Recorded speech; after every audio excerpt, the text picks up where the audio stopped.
स्वागत है दोस्तों आपका हमारे YouTube चैनल हॉरर कीवी में। आज मैं जो कहानी आपको सुनाने वाला हूँ यह मुझे गूगल में ढूंढने के बाद मिली है। यह घटना पूजा शर्मा नाम के एक लड़की के साथ हुआ था। तो आगे मैं कहानी आपको उन्हीं के नज़रिए से सुनाऊंगा। तो चलिए बढ़ते हैं आज की कहानी की ओर। मेरा नाम पूजा है और मैं अपने परिवार के साथ दिल्ली में रहती हूँ। कुछ साल पहले मेरे साथ ऐसी घटना घटी जिसको मैं आज भी याद करके सहम जाती हूँ। यह कहानी आज से लगभग 11 साल पहले की है। उस समय हमारी फाइनेंशियल कंडीशन अच्छी नहीं थी। खाने पीने का इंतज़ाम तो जैसे तैसे इंसान कर लेता है, लेकिन घर का किराया देना बहुत ही मुश्किल होता है। ये बात वही लोग जानते हैं जो किराए के मकान में रहते हों या रह चुके हों। रास्ते में आते जाते माँ से जब भी कोई खैर खबर पूछता तो माँ यही कहती कि क्या ठीक है, अब तो मेरे पति की नौकरी भी चली गई है। एक दिन माँ की बहुत पुरानी सहेली माँ को रास्ते में मिली। उन्होंने भी जब माँ से हालचाल पूछा तो उनसे भी माँ ने वही बात दोहराई।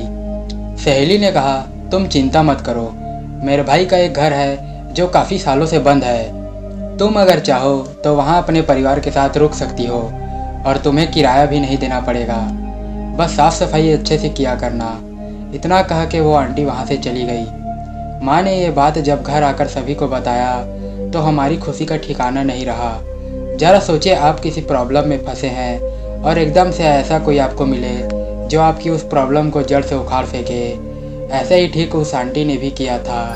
हमारी प्रॉब्लम को 1 मिनट में ही सॉल्व कर दिया था। दूसरे दिन माँ की सहेली चाबियाँ लेकर आई और कहा, तुम लोग आज ही शिफ्ट कर लो। फिर मैं और माँ उस घर की साफ़ सफाई करके आ गए और उसी दिन हमने शिफ्ट कर दिया। सब नए घर में पहुंचकर बहुत खुश थे और सोच रहे थे कि अब तो आराम से रहेंगे। उस मकान में 2 फ्लोर थे। ग्राउंड फ्लोर पे 2 कमरे थे और फर्स्ट फ्लोर पर भी 2 ही कमरे थे। कुछ दिन बीते। एक दिन एक बूढ़ी दादी हमारे घर आई और बोली, लगता है आप लोग इस मकान में नए आए हैं। पापा ने कहा, हाँ। फिर बूढ़ी दादी बोली, आ तो गए हो, लेकिन क्या आपको पता है कि ये घर काफ़ी सालों से बंद था? फिर पापा ने कहा, हाँ हमें पता है, तो उसमें क्या हुआ? फिर बूढ़ी दादी ने कहा, फिर तो आपको ये भी पता होगा कि ज़्यादा दिन तक बंद रहे मकानों में भूत प्रेतों का वास हो जाता है। पापा ने कहा, ऐसा कुछ नहीं होता, आप हमें डराने आई हैं क्या?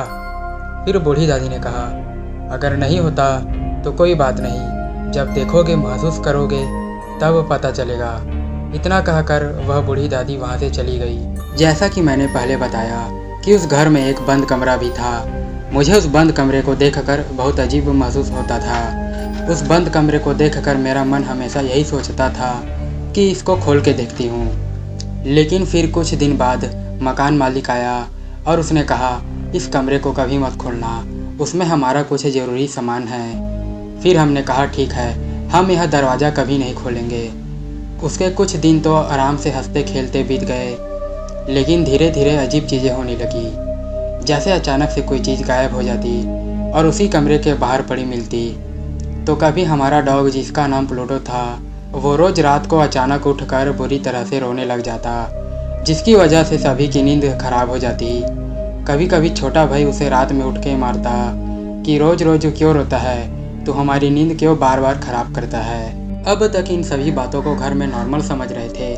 फिर एक रात की बात है, मैं और मेरी दादी ग्राउंड फ्लोर पर जो कमरा बंद रहता था उसके बगल वाले कमरे में सोए हुए थे और माँ, दोनों भाई पापा फर्स्ट फ्लोर वाले कमरे में सोए हुए थे।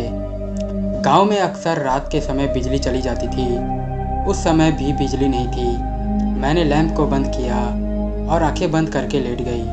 पता नहीं कब मुझे गहरी नींद आ गई और मेरी आंखें रात के करीब 1 बजे किसी आवाज़ के कानों में पड़ने से खुली।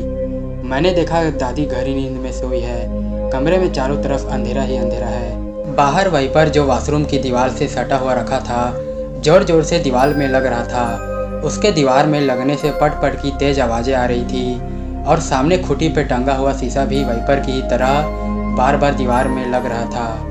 हैरत की बात तो ये थी कि उस समय हवा नाम मात्र के लिए भी नहीं चल रही थी और उन आवाज़ों को सुनकर मुझे ऐसा लग रहा था जैसे मेरे सीने पे कोई बहुत ज़्यादा बोझ की चीज़ रखी हो। उस बोझ की वजह से मुझे ऐसा लग रहा था मानो अभी मुझे दिल का दौरा पड़ने वाला हो।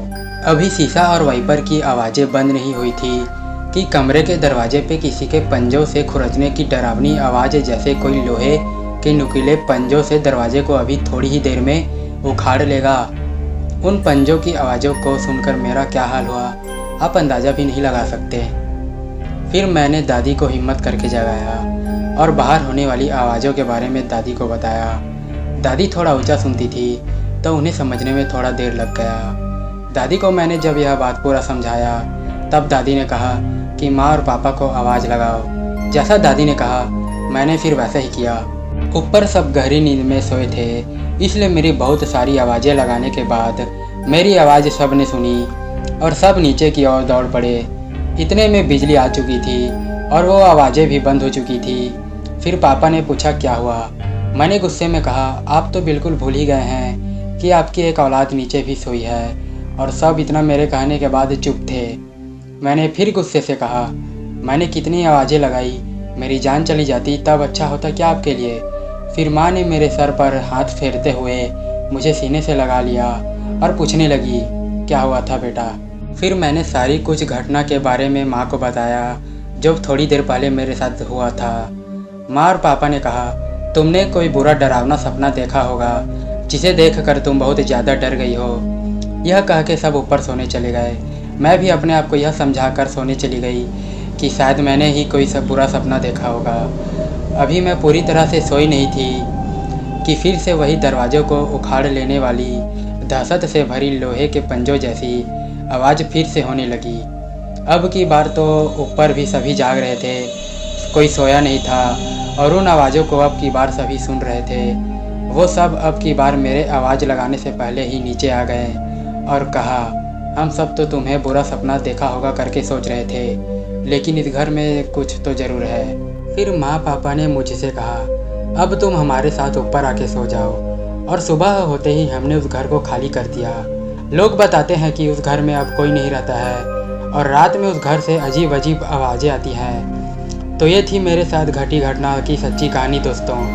कुछ लोग ऐसी चीज़ों को मानते नहीं हैं, पहले मैं भी मानती नहीं थी, लेकिन उस दिन के हादसे ने मुझे भूत प्रेत जैसी चीज़ों को मानने पर मजबूर कर दिया और ये मान लिया कि इस दुनिया में अगर भगवान है तो शैतान भी है। लेकिन मैं एक बात आपसे ज़रूर कहूँगी कि हमेशा भगवान पे विश्वास रखो। दोस्तों अगर आपको आज की कहानी पसंद आई हो तो चैनल को सब्सक्राइब करके बेल आइकन ज़रूर दबा देना।